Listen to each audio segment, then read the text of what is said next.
السلام علیکم، میں ہوں اقبال سحر اور آپ دیکھ رہے ہیں ریئل نیوز ورلڈ۔ ناظرین، امریکی سینٹ کوم کے سابق سربراہ جنرل مکینزی کا کہنا ہے کہ افغانستان سے امریکی افواج کا انخلا غلطی تھی۔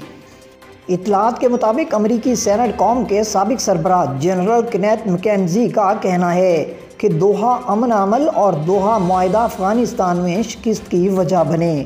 امریکی میڈیا سے گفتگو کرتے ہوئے جنرل کینیتھ مکینزی کا کہنا تھا کہ افغانستان سے امریکی افواج کا انخلا غلطی تھی، لیکن افغانستان سے امریکی افواج کا انخلا میرا فیصلہ نہیں تھا۔ ان کا یہ بھی کہنا تھا کہ میری رائے میں امریکی افواج کو افغانستان میں رکنا چاہیے تھا۔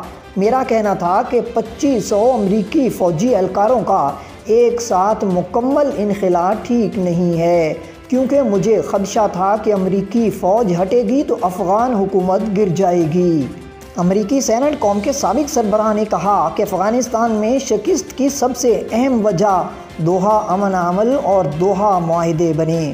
افغان حکومت کو ہمارے جانے کا یقین ہو گیا تھا، جو ان کی شکست کا سبب بنا۔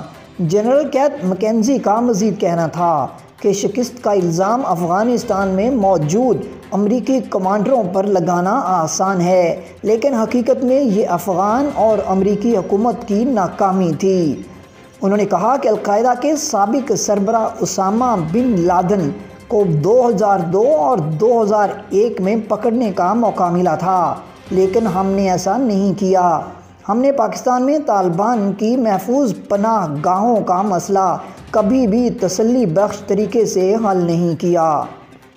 یاد رہے کہ افغانستان سے امریکی افواج کے انخلا کے بعد طالبان نے 15 اگست 2021 کو افغانستان کے وفاقی دارالحکومت کابل پر قبضہ کر لیا تھا۔ مزید اپڈیٹ کے لیے ہمارے ساتھ وابستہ رہیں۔ اگر آپ نے ہمارے چینل کو سبسکرائب نہیں کیا تو کر دیجئے اور بیل آئیکن کو پریس کرنا مت بھولیے تاکہ ہماری نئی ویڈیو کا نوٹیفیکیشن بر وقت آپ تک پہنچ سکے۔ کامنٹ باکس میں اپنے خیالات کا اظہار کیجئے۔ اسلام زندہ باد، پاکستان پائندہ باد۔